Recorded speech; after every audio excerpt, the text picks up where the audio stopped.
The 1955 film Marty won Academy Awards for Best Picture, Actor, Director, and Screenplay, plus a Palme d'Or Award at the Cannes Film Festival. For such a highly decorated film, Marty has a remarkably ordinary plot.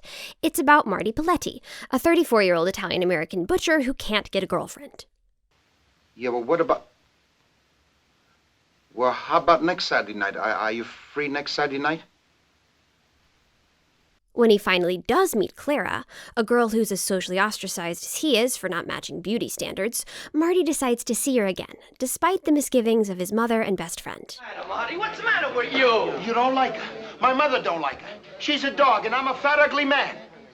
Well, all I know is I had a good time last night.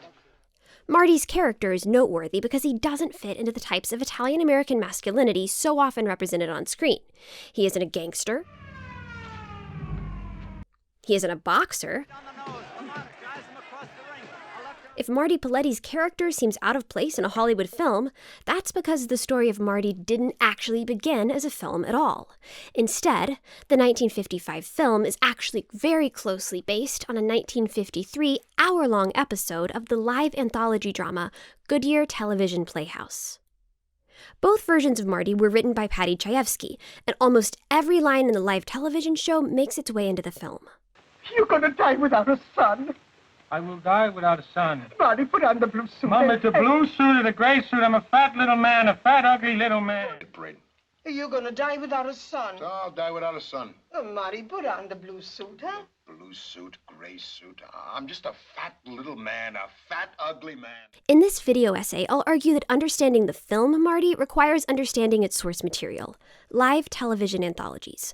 I'll take a deep dive into the television landscape of the late 1940s and early 50s and make the case that Marty was tailor-made for the nascent medium's thematic and technical strengths. In the final section of this essay, I'll examine how Marty's professional and dating life demonstrates the upward social mobility of Italian Americans in the decade before and the decade after World War II. Let's start with live anthology dramas. In 1953, there were two kinds of television: filmed television, like I Love Lucy, and live TV, like Goodyear Playhouse. Videotape hadn't been invented yet, which meant that live TV wasn't recorded in the way we think of it today. The original high-quality video was only broadcast live. The archive footage we have now is from kinescope recordings. Basically, someone pointed a film camera at a flickery television screen and hoped for the best. Unlike film shows, live television episodes weren't made in Hollywood. They were broadcast live from New York, with New York-based actors, directors, and writers. The creatives were immersed in the New York theater scene, not the Hollywood studio system. Because anthology dramas were live, they faced serious technical limitations. You couldn't smash cut from Marty at the meat counter to Marty at the kitchen. Rod Steiger actually had to walk from one set to another. To work around these technical limitations, anthology dramas often were interpersonal stories with small casts, slice of life or kitchen sink dramas. The same small-scale interpersonal drama that makes Marty stand out as a film is exactly what makes the story fit perfectly into the anthology television genre. Before Marty became a movie, Paddy Chayefsky himself described why the story of Marty was perfect for mid-century television, not Hollywood film. He described what made TV stories different. Unlike movies, 1950s television focused on ordinary folks going about their ordinary lives. Interestingly, the only ordinary life film Chayefsky gave as a counterexample is the Italian film The Bicycle Thief, but that's a connection for another video essay. Despite being fiction, Marty was in many ways more real than stories that claimed to be ripped from the headlines. From its limited locations to its method acting, Marty on TV is all about portraying ordinariness. But how does the everyday storyline of Marty translate into the film screen 2 years later?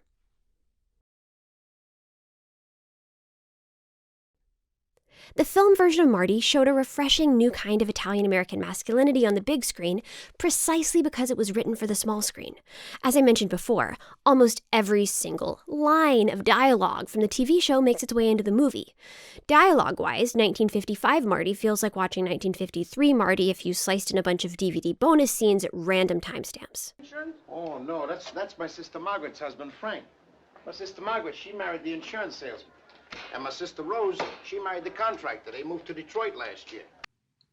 Now compare the dialogue with the 1953 version. That was my sister Margaret's husband, Frank, you see. My sister Margaret, she married the insurance salesman. My sister Rose, she married a contractor, and they went to Detroit. From a story and dialogue perspective, Marty the film is just as much of a made-for-TV kitchen sink drama as its source material. Of course, the film version also had its changes. Most obviously, 2 new stars. Rod Steiger didn't want to get wrapped up in a studio contract, so he turned the title role down. He was replaced by Ernest Borgnine, who wasn't a method theater actor like Steiger. For me, there's something electric about the liveliness of the TV broadcast that the film just can't capture. But the film does try and make it up to us by delving deeper into the characters' backgrounds. Let's take a look at a film version only scene. So when I got out of the army, Clara, I was lost. I didn't know what I wanted to do. I was 25 years old. What was I going to do? Go back to my old job, 40 cents an hour? I thought maybe I'd go to college under the GI Bill of Rights, you know? Mentioning the GI Bill might seem like a throwaway line, but it actually points to an important shift in the Italian-American experience in the 1930s, 40s, and 50s.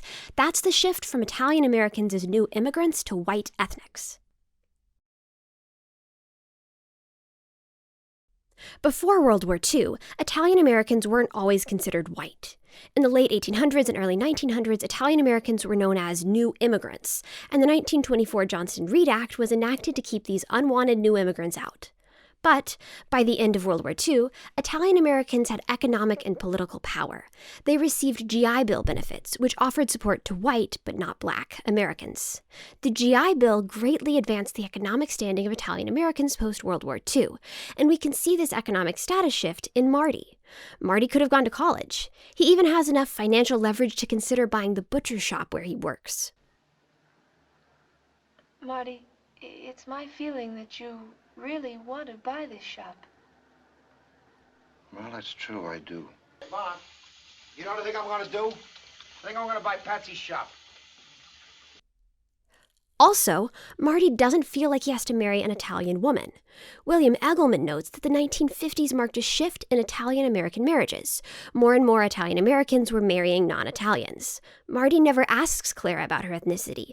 But Marty's mother uses Clara's non-Italian identity against her, showing the changing generational attitudes about marriage to non-Italians. She don't look Italian to me. I don't like her. Oh, you don't like her. You only met her for 2 minutes.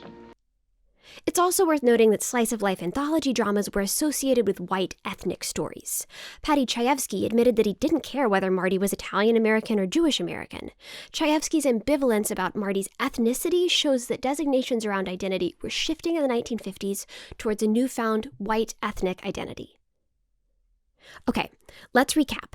Post-World War II, upward Italian-American social mobility created a story where Marty's ethnic whiteness was more important than his Italian-Americanness.